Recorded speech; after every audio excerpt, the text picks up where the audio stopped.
ಓಂ ಶಾಂತಿ. ಇಂದಿನ ದಿನಾಂಕ 21/6/2025. ಪ್ರಾರ್ಥ ಮುರುಳಿ ಬಾಪ್ ತಾದ ಮಧುಬನ.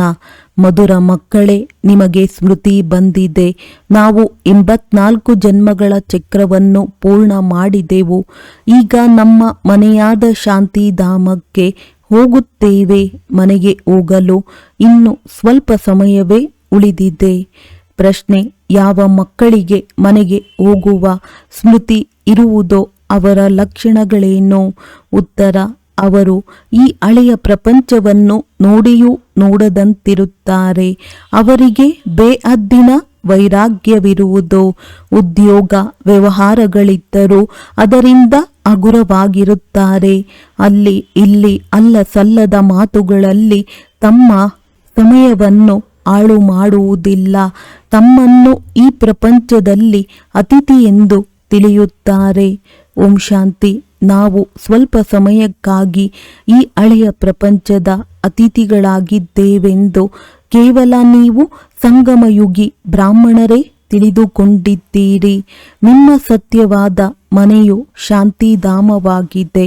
ಅದನ್ನೇ ಮನುಷ್ಯರು ಮನಸ್ಸಿಗೆ ಶಾಂತಿ ಸಿಗಲೆಂದು ಬಹಳ ನೆನಪು ಮಾಡುತ್ತಾರೆ. ಆದರೆ ಮನಸ್ಸು ಎಂದರೇನು? ಶಾಂತಿ ಎಂದರೇನು? ನಮಗೆ ಎಲ್ಲಿಂದ ಸಿಗುವುದು ಎಂಬುದೇನನ್ನು ತಿಳಿದುಕೊಂಡಿಲ್ಲ. ಈಗ ಮನೆಗೆ ಹೋಗಲು ಇನ್ನು ಸ್ವಲ್ಪವೇ ಸಮಯವಿದೆ ಎಂಬುದನ್ನು ತಿಳಿದಿದ್ದೀರಿ. ಇಡೀ ಪ್ರಪಂಚದ ಮನುಷ್ಯರೆಲ್ಲರೂ ನಂಬರ್ ವಾರ್ ಆಗಿ ಅಲ್ಲಿಗೆ ಹೋಗುವರು. ಅದು ಶಾಂತಿಧಾಮ, ಇದು ದುಃಖಧಾಮವಾಗಿದೆ. ಇದನ್ನು ನೆನಪು ಮಾಡುವುದು ಸಹಜವಲ್ಲವೇ? ವೃದ್ಧರಾಗಿರಲಿ ಯುವಕರಾಗಿರಲಿ ಇದನ್ನು ನೆನಪು ಮಾಡಬಹುದಲ್ಲವೇ? ಇದರಲ್ಲಿ ಇಡೀ ಸೃಷ್ಟಿಯ ಜ್ಞಾನವು ಬಂದು ಬಿಡುತ್ತದೆ. ಸಂಪೂರ್ಣ ಜ್ಞಾನವು ಬುದ್ಧಿಯಲ್ಲಿ ಬರುತ್ತದೆ. ನೀವೀಗ ಸಂಗಮಯುಗದಲ್ಲಿ ಕುಳಿತಿದ್ದೀರಿ ಅಂದಾಗ ನಾಟಕದನುಸಾರ ನಾವು ಶಾಂತಿಧಾಮಕ್ಕೆ ಹೋಗುತ್ತಿದ್ದೇವೆ ಎಂದು ಬುದ್ಧಿಯಲ್ಲಿದೆ. ಇದು ಬುದ್ಧಿಯಲ್ಲಿದ್ದರೆ ನಿಮಗೆ ಬಹಳ ಖುಷಿ ಇರುವುದು, ಸ್ಮೃತಿ ಇರುವುದು. ನಮಗೆ ನಮ್ಮ 84 ಜನ್ಮಗಳ ಸ್ಮೃತಿ ಬಂದಿದೆ. ಈ ಭಕ್ತಿ ಮಾರ್ಗವೇ ಬೇರೆಯಾಗಿದೆ. ಇದು ಜ್ಞಾನ ಮಾರ್ಗದ ಮಾತುಗಳಾಗಿವೆ. ತಂದೆಯು ತಿಳಿಸುತ್ತಿದ್ದಾರೆ, ಮಧುರ ಮಕ್ಕಳೇ, ಈಗ ತಮ್ಮ ಮನೆಯು ನೆನಪಿಗೆ ಬರುತ್ತಿದೆಯೇ? ಎಷ್ಟೊಂದು ಕೇಳುತ್ತಿರುತ್ತೀರಿ. ಇಲ್ಲಿ ಅನೇಕ ಮಾತುಗಳನ್ನು ಕೇಳುತ್ತೀರಿ. ಇದೊಂದೇ ಆಗಿದೆ. ನಾವೀಗ ಶಾಂತಿಧಾಮಕ್ಕೆ ಹೋಗುತ್ತೇವೆ, ನಂತರ ಸುಖಧಾಮದಲ್ಲಿ ಬರುತ್ತೇವೆ. ತಂದೆಯು ಪಾವನ ಪ್ರಪಂಚದಲ್ಲಿ ಕರೆದುಕೊಂಡು ಹೋಗಲು ಬಂದಿದ್ದಾರೆ. ಸುಖಧಾಮದಲ್ಲಿ ಆತ್ಮಗಳು ಸುಖ ಮತ್ತು ಶಾಂತಿಯಲ್ಲಿರುತ್ತಾರೆ. ಶಾಂತಿಧಾಮದಲ್ಲಿ ಕೇವಲ ಶಾಂತಿ ಇರುವುದು. ಇಲ್ಲಂತೂ ಬಹಳ ಒಡೆದಾಟವಿದೆಯಲ್ಲವೇ? ಇಲ್ಲಿ ಮಧುಬನದಿಂದ ನೀವು ಹೋಗುತ್ತೀರೆಂದರೆ ತಮ್ಮ ಬುದ್ಧಿಯು ಅಲ್ಲಿ ಇಲ್ಲಿ ತಮ್ಮ ಉದ್ಯೋಗ ವ್ಯವಹಾರಗಳ ಕಡೆಯೇ ಹೋಗುತ್ತಿರುವುದು. ಆದರೆ ಮಧುಬನದಲ್ಲಂತೂ ಜಂಜಾಟವಿರುವುದಿಲ್ಲ. ಏಕೆಂದರೆ ನಿಮಗೆ ತಿಳಿದಿದೆ, ನಾವಾತ್ಮಗಳು ಶಾಂತಿಧಾಮದ ನಿವಾಸಿಗಳಾಗಿದ್ದೇವೆ. ತಂದೆಯು ಬಂದು ನೀವು ಮಕ್ಕಳಿಗೆ ಓದಿಸುತ್ತಾರೆ. ಕೋಟಿಯಲ್ಲಿ ಕೆಲವರೇ ಓದುತ್ತಾರೆ, ಎಲ್ಲರೂ ಓದುವುದಿಲ್ಲ. ನೀವೀಗ ಎಷ್ಟೊಂದು ಬುದ್ಧಿವಂತರಾಗುತ್ತೀರಿ. ಮೊದಲು ಬುದ್ಧಿಹೀನರಾಗಿದ್ದೀರಿ. ಈಗಂತೂ ನೋಡಿ ಎಷ್ಟೊಂದು ಜಗಳ ಕಲಹಗಳಿವೆ. ಇದಕ್ಕೆ ಏನು ಹೇಳುವುದು?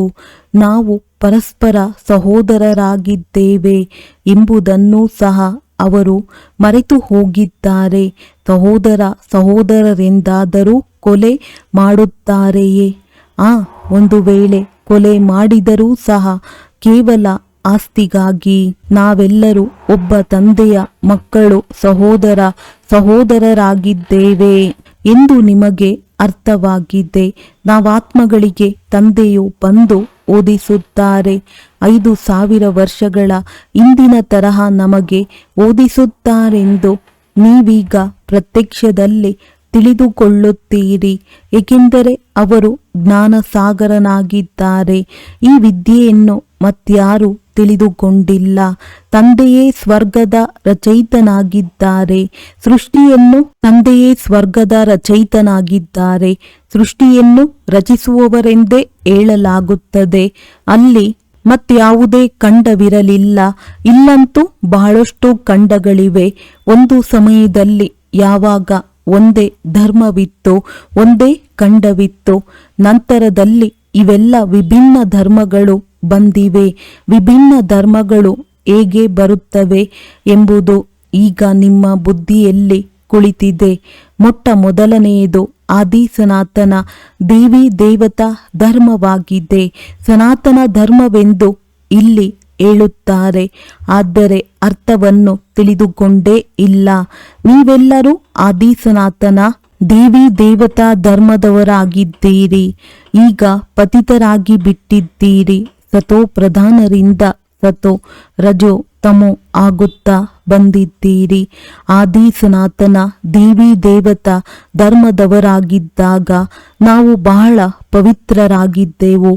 ಈಗ ಪತಿತರಾಗಿದ್ದೇವೆಂದು ನಿಮಗೀಗ ಅರ್ಥವಾಗಿದೆ. ನೀವೇ ತಂದೆಯಿಂದ ಪವಿತ್ರ ಪ್ರಪಂಚದ ಮಾಲೀಕರಾಗುವ ಆಸ್ತಿಯನ್ನು ಪಡೆದಿದ್ದೀರಿ. ನಾವು ಮೊಟ್ಟ ಮೊದಲು ಪವಿತ್ರ ಗೃಹಸ್ಥ ಧರ್ಮದವರಾಗಿದ್ದೆವು. ಈಗ ನಾಟಕದ ಅನುಸಾರ ರಾವಣ ರಾಜ್ಯದಲ್ಲಿ ನಾವು ಪತಿತ ಪ್ರವೃತ್ತಿ ಮಾರ್ಗದವರಾಗಿ ಬಿಟ್ಟಿದ್ದೇವೆ ಎಂಬುದನ್ನು ತಿಳಿದುಕೊಂಡು ಬಿಟ್ಟಿದ್ದೇವೆ. ಆದ್ದರಿಂದಲೇ ಏ ಪತಿತ ಪಾವನ, ನಮ್ಮನ್ನು ಸುಖಧಾಮದಲ್ಲಿ ಕರೆದುಕೊಂಡು ಹೋಗಿ ಎಂದು ಕರೆಯುತ್ತಾರೆ. ಇದು ನಿನ್ನೆಯ ಮಾತಾಗಿದೆ. ನಿನ್ನೆಯ ದಿನ ನೀವು ಪವಿತ್ರರಾಗಿದ್ದೀರಿ. ಇಂದು ಅಪವಿತ್ರರಾಗಿರುವ ಕಾರಣ ತಂದೆಯನ್ನು ಕರೆಯುತ್ತೀರಿ. ಆತ್ಮವು ಪತಿತವಾಗಿ ಬಿಟ್ಟಿದೆ. ಬಾಬಾ ಪುನಃ ನಮ್ಮನ್ನು ಪಾವನರನ್ನಾಗಿ ಮಾಡಿ ಎಂದು ಆತ್ಮವೇ ಕರೆಯುತ್ತದೆ. ಈಗ ತಂದೆಯು ತಿಳಿಸುತ್ತಾರೆ, ಮಕ್ಕಳೇ, ಈ ಅಂತಿಮ ಜನ್ಮದಲ್ಲಿ ಪವಿತ್ರರಾಗಿರಿ. ಇದರಿಂದ ನೀವು ನಂತರ 21 ಜನ್ಮಗಳ ಕಾಲ ಬಹಳ ಸುಖಿಯಾಗಿರುತ್ತೀರಿ. ತಂದೆಯು ಬಹಳ ಒಳ್ಳೆಯ ಮಾತುಗಳನ್ನು ತಿಳಿಸುತ್ತಾರೆ, ಕೆಟ್ಟ ವಸ್ತುಗಳನ್ನು ಬಿಡಿಸುತ್ತಾರೆ. ನೀವು ದೇವತೆಗಳಾಗಿದ್ದೀರಲ್ಲವೇ, ಈಗ ಪುನಃ ಆಗಬೇಕಾಗಿದೆ. ಆದ್ದರಿಂದ ಪವಿತ್ರರಾಗಿ. ಇದು ಎಷ್ಟು ಸಹಜವಲ್ಲವೇ? ಬಹಳ ದೊಡ್ಡ ಸಂಪಾದನೆ ಇದೆ. ಶಿವ ತಂದೆಯು ಬಂದಿದ್ದಾರೆ. ಇವರು ಪ್ರತಿ 5000 ವರ್ಷಗಳ ನಂತರ ಬರುತ್ತಾರೆ ಎಂದು ನೀವು ಮಕ್ಕಳ ಬುದ್ಧಿಯಲ್ಲಿದೆ. ಹಳೆಯ ಪ್ರಪಂಚದಿಂದ ಹೊಸ ಪ್ರಪಂಚವು ಖಂಡಿತ ಆಗುವುದು. ಈ ಮಾತನ್ನು ಮತ್ಯಾರು ತಿಳಿಸಲು ಸಾಧ್ಯವಿಲ್ಲ. ಶಾಸ್ತ್ರಗಳಲ್ಲಿ ಕಲಿಯುಗದ ಆಯಸ್ಸನ್ನು ಬಹಳ ದೀರ್ಘ ಮಾಡಿಬಿಟ್ಟಿದ್ದಾರೆ. ಇದೆಲ್ಲವೂ ನಾಟಕದ ಪೂರ್ವ ನಿಶ್ಚಿತವಾಗಿದೆ. ನೀವೀಗ ಪಾಪಗಳಿಂದ ಮುಕ್ತರಾಗುವ ಪುರುಷಾರ್ಥ ಮಾಡುತ್ತೀರಿ. ಅಂದ ಮೇಲೆ ಗಮನವಿರಲಿ, ನಿಮ್ಮಿಂದ ಯಾವುದೇ ಪಾಪವಾಗಬಾರದು. ದೇಹಾಭಿಮಾನದಲ್ಲಿ ಬರುವುದರಿಂದಲೇ ಅನ್ಯ ವಿಕಾರಗಳು ಬರುತ್ತವೆ. ಅದರಿಂದ ಪಾಪವಾಗುತ್ತದೆ. ಆದುದರಿಂದ ಭೂತಗಳನ್ನು ಓಡಿಸಬೇಕಾಗಿದೆ. ಈ ಹಳೆಯ ಪ್ರಪಂಚದ ಯಾವುದೇ ವಸ್ತುವಿನಲ್ಲಿ ವ್ಯಾಮೋಹವು ಬೇಡ. ಈ ಹಳೆಯ ಪ್ರಪಂಚದಿಂದ ವೈರಾಗ್ಯವಿರಲಿ. ಬಲೆ ನೋಡುತ್ತೀರಿ, ಹಳೆಯ ಮನೆಯಲ್ಲಿಯೇ ಇದ್ದೀರಿ. ಆದರೆ ನಿಮ್ಮ ಬುದ್ಧಿಯು ಹೊಸ ಪ್ರಪಂಚದೆಡೆಗೆ ಇದೆ. ಹೊಸ ಮನೆಗೆ ಹೋಗುತ್ತಾರೆಂದರೆ ಹೊಸದನ್ನೇ ನೋಡುತ್ತಾರೆ. ಈ ಹಳೆಯ ಪ್ರಪಂಚವು ಸಮಾಪ್ತಿಯಾಗುವವರೆಗೆ ಕಣ್ಣುಗಳಿಂದ ಹಳೆಯ ಪ್ರಪಂಚವನ್ನು ನೋಡುತ್ತಿದ್ದರೂ ಹೊಸ ಪ್ರಪಂಚವನ್ನು ನೆನಪು ಮಾಡಬೇಕಾಗಿದೆ. ಪಶ್ಚಾತ್ತಾಪ ಪಡುವಂತಹ ಕೆಲಸವನ್ನು ಮಾಡಬೇಡಿ. ಇಂದು ಯಾರಿಗಾದರೂ ದುಃಖ ಕೊಟ್ಟಿರಿ, ಪಾಪ ಮಾಡಿದಿರೆಂದರೆ ಬಾಬಾ ಇದು ಪಾಪವೇ ಎಂದು ತಂದೆಯ ಬಳಿ ಬಂದು ಕೇಳಬಹುದು. ಅಂದ ಮೇಲೆ ಇದರಲ್ಲಿ ಗುಟಕರಿಸುವುದೇಕೆ? ನೀವು ತಂದೆಯೊಂದಿಗೆ ಕೇಳಲಿಲ್ಲವೆಂದರೆ ಗುಟಕರಿಸುತ್ತೀರಿ. ಮಾಡುತ್ತಿರುತ್ತೀರಿ. ತಂದೆಯೊಂದಿಗೆ ತಿಳಿಸಿದಾಗ ತಂದೆಯು ತಕ್ಷಣ ಹಗುರ ಮಾಡಿಬಿಡುತ್ತಾರೆ. ನೀವು ಬಹಳ ಭಾರಿಯಾಗಿದ್ದೀರಿ, ಪಾಪಗಳ ಹೊರೆಯು ಬಹಳ ಭಾರಿಯಾಗಿದೆ. ಈಗ 21 ಜನ್ಮಗಳಿಗಾಗಿ ಪಾಪಗಳಿಂದ ಹಗುರರಾಗಿ ಬಿಡುತ್ತೀರಿ. ಜನ್ಮ ಜನ್ಮಾಂತರದ ಹೊರೆಯು ತಲೆಯ ಮೇಲಿದೆ. ಎಷ್ಟು ನೆನಪಿನಲ್ಲಿರುತ್ತೀರೋ ಅಷ್ಟು ಹಗುರರಾಗಿರುವಿರಿ. ತುಕ್ಕು ಬಿಡುತ್ತಾ ಹೋಗುವುದು ಮತ್ತು ಖುಷಿಯು ಹೆಚ್ಚುವುದು. ಸತ್ಯಯುಗದಲ್ಲಿ ನೀವು ಬಹಳ ಖುಷಿಯಲ್ಲಿದ್ದೀರಿ. ನಂತರ ಕಡಿಮೆಯಾಗುತ್ತಾ ಆಗುತ್ತಾ ನಿಮ್ಮ ಇಡೀ ಖುಷಿಯೇ ಮಾಯವಾಗುತ್ತಾ ಹೋಗಿದೆ. ಸತ್ಯಯುಗದಿಂದ ಹಿಡಿದು ಈ ಕಲಿಯುಗದವರೆಗಿನ ಈ ಪ್ರಯಾಣದಲ್ಲಿ 5000 ವರ್ಷಗಳಾಯಿತು. ನಾವು ಹೇಗೆ ಸ್ವರ್ಗದಿಂದ ನರಕದಲ್ಲಿ ಬಂದಿದ್ದೇವೆಂಬುದು ಈಗ ಅರ್ಥವಾಗಿದೆ. ಈಗ ನೀವು ಪುನಃ ನರಕದಿಂದ ಸ್ವರ್ಗದಲ್ಲಿ ಹೋಗುತ್ತೀರಿ. 1 ಸೆಕೆಂಡಿನಲ್ಲಿ ಜೀವನ್ಮುಕ್ತಿ. ತಂದೆಯನ್ನು ಅರಿತುಕೊಂಡಿರಿ. ತಂದೆಯು ಬಂದಿದ್ದಾರೆಂದ ಮೇಲೆ ಅವಶ್ಯವಾಗಿ ನಮ್ಮನ್ನು ಸ್ವರ್ಗದಲ್ಲಿ ಕರೆದುಕೊಂಡು ಹೋಗುತ್ತಾರೆ. ಮಗುವಿನ ಜನ್ಮವಾಯಿತೆಂದರೆ ಇಡೀ ಆಸ್ತಿಗೆ ಮಾಲೀಕನಾಯಿತು. ನೀವೀಗ ತಂದೆಯ ಮಕ್ಕಳಾಗಿದ್ದೀರಿ. ಅಂದ ಮೇಲೆ ನಶೆ ಏರಬೇಕಲ್ಲವೇ? ಆದರೆ ಇಳಿಯುವುದೇಕೆ? ನೀವು ದೊಡ್ಡವರಾಗಿದ್ದೀರಲ್ಲವೇ? ಬೇಅದ್ದಿನ ತಂದೆಯ ಮಕ್ಕಳಾಗಿದ್ದೀರೆಂದ ಮೇಲೆ ಬೇಅದ್ದಿನ ರಾಜಧಾನಿಯ ಮೇಲೆ ನಿಮ್ಮ ಹಕ್ಕಿದೆ. ಆದ್ದರಿಂದ ಅತೀಂದ್ರಿಯ ಸುಖವನ್ನು ಕೇಳಬೇಕೆಂದರೆ ಗೋಪಿ ವಲ್ಲಭನ ಗೋಪ ಗೋಪಿಕೆಯರಿಂದ ಕೇಳಿ ಎಂಬ ಗಾಯನವಿದೆ. ವಲ್ಲಭನು ತಂದೆಯಾಗಿದ್ದಾರಲ್ಲವೇ? ಅವರಿಂದ ಕೇಳಿರಿ. ನಂಬರ್ವಾರ್ ಪುರುಷಾರ್ಥದನುಸಾರವೇ ಖುಷಿಯ ನಶೆ ಏರುವುದು. ಕೆಲವರಂತೂ ಬಹುಬೇಗನೆ ಅನ್ಯರನ್ನು ತಮ್ಮ ಸಮಾನ ಮಾಡಿಕೊಳ್ಳುತ್ತಾರೆ. ಎಲ್ಲವನ್ನೂ ಮರೆಸಿ ತಮ್ಮ ರಾಜಧಾನಿಯ ನೆನಪು ತರಿಸುವುದೇ ನೀವು ಮಕ್ಕಳ ಕರ್ತವ್ಯವಾಗಿದೆ. ನೀವಂತೂ ಸ್ವರ್ಗದ ಮಾಲೀಕರಾಗುತ್ತೀರಿ. ಈಗ ಕಲಿಯುಗ ಹಳೆಯ ಪ್ರಪಂಚವಾಗಿದೆ, ನಂತರ ಹೊಸ ಪ್ರಪಂಚವಾಗುತ್ತದೆ. ಪ್ರತಿ 5000 ವರ್ಷಗಳ ನಂತರ ತಂದೆಯು ಭಾರತದಲ್ಲಿಯೇ ಬರುತ್ತಾರೆ. ಅವರ ಜಯಂತಿಯನ್ನು ಆಚರಿಸುತ್ತೀರಿ. ತಂದೆಯು ಬಂದು ನಮಗೆ ರಾಜಧಾನಿಯನ್ನು ಕೊಟ್ಟು ಹೋಗುತ್ತಾರೆ. ನಂತರ ನೆನಪು ಮಾಡುವ ಅವಶ್ಯಕತೆಯೇ ಇರುವುದಿಲ್ಲ. ನಂತರ ಭಕ್ತಿಯು ಆರಂಭವಾದಾಗ ನೆನಪು ಮಾಡುತ್ತಾರೆ. ಇದು ನಿಮಗೆ ತಿಳಿದಿದೆ. ಆತ್ಮವು ರುಚಿ ನೋಡಿದೆ. ಆದ್ದರಿಂದ ಬಾಬಾ ಪುನಃ ಬಂದು ನಮ್ಮನ್ನು ಶಾಂತಿಧಾಮ ಸುಖಧಾಮದಲ್ಲಿ ಕರೆದುಕೊಂಡು ಹೋಗಿ ಎಂದು ನೆನಪು ಮಾಡುತ್ತಾರೆ. ನೀವೀಗ ಮಕ್ಕಳು ತಿಳಿದುಕೊಂಡಿದ್ದೀರಿ. ಅವರು ನಮಗೆ ತಂದೆಯೂ ಆಗಿದ್ದಾರೆ, ಶಿಕ್ಷಕನೂ ಆಗಿದ್ದಾರೆ, ಸದ್ಗುರುವೂ ಆಗಿದ್ದಾರೆ. ಸೃಷ್ಟಿಯ ಆದಿ ಮಧ್ಯ ಅಂತ್ಯದ ಚಕ್ರ ಮತ್ತು 84 ಜನ್ಮಗಳ ಜ್ಞಾನವು ನಿಮ್ಮ ಬುದ್ಧಿಯಲ್ಲಿದೆ. ಅನೇಕ ಬಾರಿ 84 ಜನ್ಮಗಳನ್ನು ತೆಗೆದುಕೊಂಡಿದ್ದೀರಿ ಮತ್ತು ತೆಗೆದುಕೊಳ್ಳುತ್ತಾ ಇರುತ್ತೀರಿ. ಇದಂತೂ ಅಂತ್ಯವಾಗಲು ಸಾಧ್ಯವಿಲ್ಲ. ನಿಮ್ಮ ಬುದ್ಧಿಯಲ್ಲಿ ಈ ಚಕ್ರವಿದೆ. ಮತ್ತೆ ಮತ್ತೆ ಸ್ವದರ್ಶನ ಚಕ್ರವು ನೆನಪಿಗೆ ಬರಬೇಕು. ಇದೇ ಮನ್ಮನಾಭವ ಆಗಿದೆ. ತಂದೆಯನ್ನು ಎಷ್ಟು ನೆನಪು ಮಾಡುವಿರೋ ಅಷ್ಟು ಪಾಪಗಳು ಭಸ್ಮವಾಗುವವು. ಯಾವಾಗ ನೀವು ಕರ್ಮಾತೀತ ಸ್ಥಿತಿಗೆ ಸಮೀಪ ತಲುಪುವಿರೋ ಆಗ ನಿಮ್ಮಿಂದ ಯಾವುದೇ ವಿಕರ್ಮಗಳಾಗುವುದಿಲ್ಲ. ಈಗ ಸ್ವಲ್ಪ ಸ್ವಲ್ಪ ವಿಕರ್ಮಗಳಾಗಿ ಬಿಡುತ್ತವೆ. ಇನ್ನೂ ಸಂಪೂರ್ಣ ಕರ್ಮಾತೀತ ಸ್ಥಿತಿಯಾಗಿಲ್ಲ. ಇವರು ಬ್ರಹ್ಮ ಸಹ ನಿಮ್ಮ ಜೊತೆ ವಿದ್ಯಾರ್ಥಿಯಾಗಿದ್ದಾರೆ. ಓದಿಸುವವರು ಶಿವ ತಂದೆಯಾಗಿದ್ದಾರೆ. ಬಲೆ ಇವರಲ್ಲಿ ಪ್ರವೇಶ ಮಾಡುತ್ತಾರೆ. ಆದರೆ ಇವರು ಸಹ ವಿದ್ಯಾರ್ಥಿಯಾಗಿದ್ದಾರೆ. ಇವು ಹೊಸ ಮಾತುಗಳಾಗಿವೆ. ಕೇವಲ ನೀವೀಗ ತಂದೆಯನ್ನು ಸೃಷ್ಟಿ ಚಕ್ರವನ್ನು ನೆನಪು ಮಾಡಿ. ಅದು ಭಕ್ತಿ ಮಾರ್ಗ, ಇದು ಜ್ಞಾನ ಮಾರ್ಗವಾಗಿದೆ. ರಾತ್ರಿ ಹಗಲಿನ ಅಂತರವಿದೆ. ಅಲ್ಲಿ ಎಷ್ಟೊಂದು ಗಂಟೆ ಜಾಗಟೆ ಇತ್ಯಾದಿಗಳನ್ನು ಬಾರಿಸುತ್ತಾರೆ. ಆದರೆ ಇಲ್ಲಿ ಕೇವಲ ನೆನಪಿನಲ್ಲಿರಬೇಕಷ್ಟೇ. ಆತ್ಮವು ಅಮರನಾಗಿದೆ. ಅಕಾಲ ಸಿಂಹಾಸನವೂ ಇದೆ. ತಂದೆಯೇ ಅಕಾಲ ಮೂರ್ತಿ ಎಂದಲ್ಲ. ನೀವು ಸಹ ಅಕಾಲ ಮೂರ್ತಿಗಳಾಗಿದ್ದೀರಿ. ಅಕಾಲ ಮೂರ್ತಿ ಆತ್ಮನಿಗೆ ಈ ಭ್ರುಕುಟಿಯು ಸಿಂಹಾಸನವಾಗಿದೆ. ಅವಶ್ಯವಾಗಿ ಭ್ರುಕುಟಿಯಲ್ಲಿಯೇ ಕುಳಿತುಕೊಳ್ಳುತ್ತೀರಿ. ಹೊಟ್ಟೆಯಲ್ಲಿ ಕುಳಿತುಕೊಳ್ಳುತ್ತೀರೇನೋ? ನಿಮಗೀಗ ತಿಳಿದಿದೆ, ನಾವು ಅಕಾಲ ಮೂರ್ತಿ ಆತ್ಮನಿಗೆ ಸಿಂಹಾಸನವೆಲ್ಲಿದೆ. ಈ ಭ್ರುಕುಟಿಯ ಮಧ್ಯದಲ್ಲಿ ನಮ್ಮ ಸಿಂಹಾಸನವಿದೆ. ಅಮೃತಸರದಲ್ಲಿಯೂ ಅಕಾಲ ಸಿಂಹಾಸನವಿದೆಯಲ್ಲವೇ? ಅರ್ಥವೇನನ್ನು ತಿಳಿದುಕೊಂಡಿಲ್ಲ. ಅಕಾಲ ಮೂರ್ತಿ ಎಂದು ಮಹಿಮೆ ಮಾಡುತ್ತಾರೆ. ಅವರ ಅಕಾಲ ಸಿಂಹಾಸನದ ಬಗ್ಗೆ ಯಾರಿಗೂ ತಿಳಿದಿಲ್ಲ. ನಿಮಗೀಗ ಅರ್ಥವಾಗಿದೆ. ಸಿಂಹಾಸನವು ಇದೇ ಆಗಿದೆ. ಯಾವುದರಲ್ಲಿ ತಂದೆಯು ಕುಳಿತು ತಿಳಿಸುತ್ತಾರೆ. ಅಂದಾಗ ಆತ್ಮವು ಅವಿನಾಶಿ, ಶರೀರವು ವಿನಾಶಿಯಾಗಿದೆ. ಆತ್ಮನಿಗೆ ಇದು ಅಕಾಲ ಸಿಂಹಾಸನವಾಗಿದೆ. ಇದನ್ನು ಅವರು ಸ್ಥೂಲವಾಗಿ ಸಿಂಹಾಸನ ಮಾಡಿ ಅದಕ್ಕೆ ಹೆಸರಿಟ್ಟಿದ್ದಾರೆ. ವಾಸ್ತವದಲ್ಲಿ ಅಕಾಲ ಆತ್ಮವು ಇಲ್ಲಿ ಕುಳಿತಿದೆ. ನೀವು ಮಕ್ಕಳ ಬುದ್ಧಿಯಲ್ಲಿ ಅರ್ಥವಿದೆ. ಏಕೋಂಕಾರ್, ಇದರ ಅರ್ಥವನ್ನು ನೀವು ತಿಳಿದುಕೊಂಡಿದ್ದೀರಿ. ಮನುಷ್ಯರು ಮಂದಿರಗಳಲ್ಲಿ ಹೋಗಿ ಅಚ್ಯುತಂ ಕೇಶವಂ ಎಂದು ಹಾಡುತ್ತಾರೆ. ಅರ್ಥವೇನೂ ಇಲ್ಲ. ಹಾಗೆಯೇ ಕೇವಲ ಸ್ತುತಿ ಮಾಡುತ್ತಿರುತ್ತಾರೆ. ಅಚ್ಯುತಂ ಕೇಶವಂ ಶ್ರೀ ರಾಮನಾರಾಯಣಂ.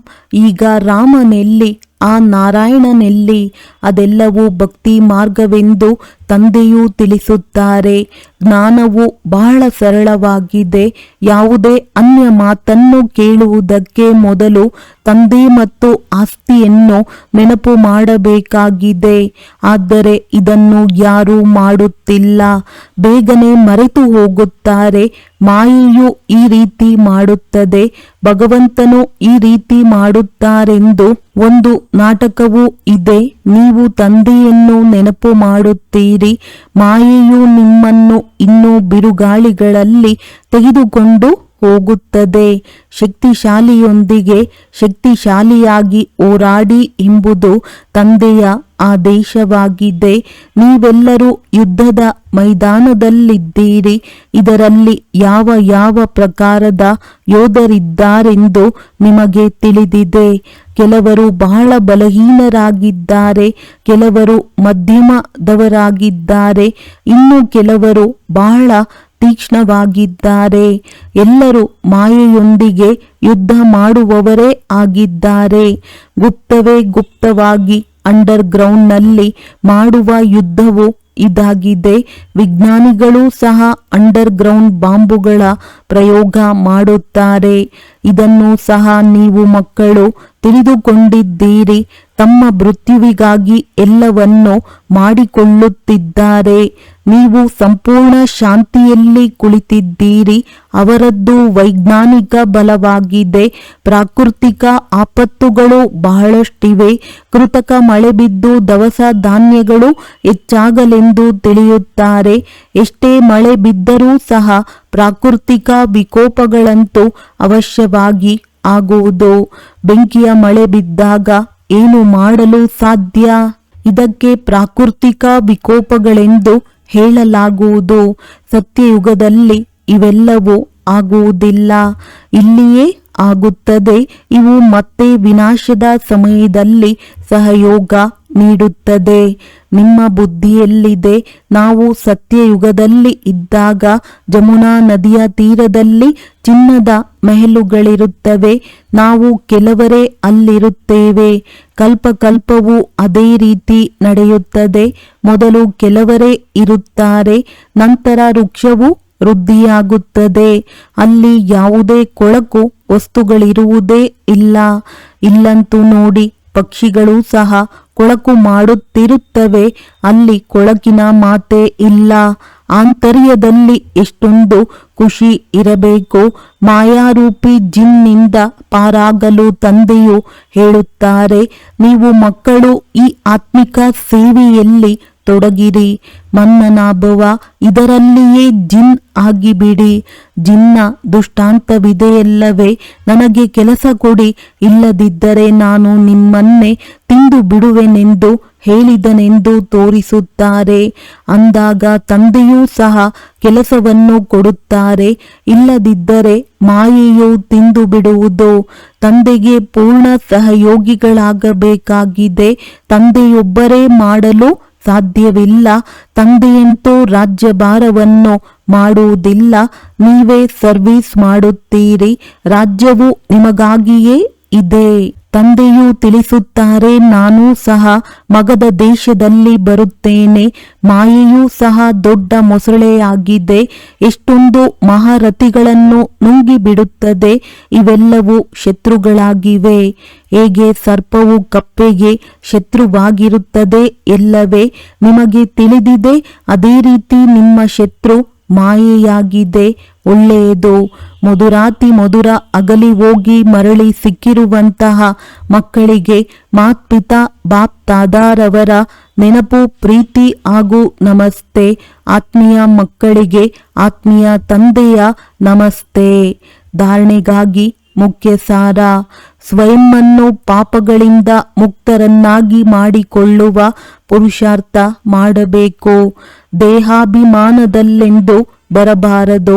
ಈ ಹಳೆಯ ಪ್ರಪಂಚದ ಯಾವುದೇ ವಸ್ತುಗಳಲ್ಲಿ ಮೋಹವನ್ನಿಡಬಾರದು.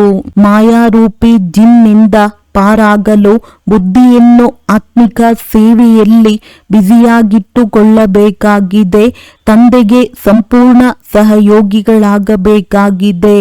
ವರದಾನ: ಸರ್ವ ಖಜಾನೆಗಳನ್ನು ಸಮಯದಲ್ಲಿ ಉಪಯೋಗಿಸಿ ನಿರಂತರ ಖುಷಿಯ ಅನುಭವ ಮಾಡುವಂತಹ ಅದೃಷ್ಟಶಾಲಿ ಆತ್ಮಭವ.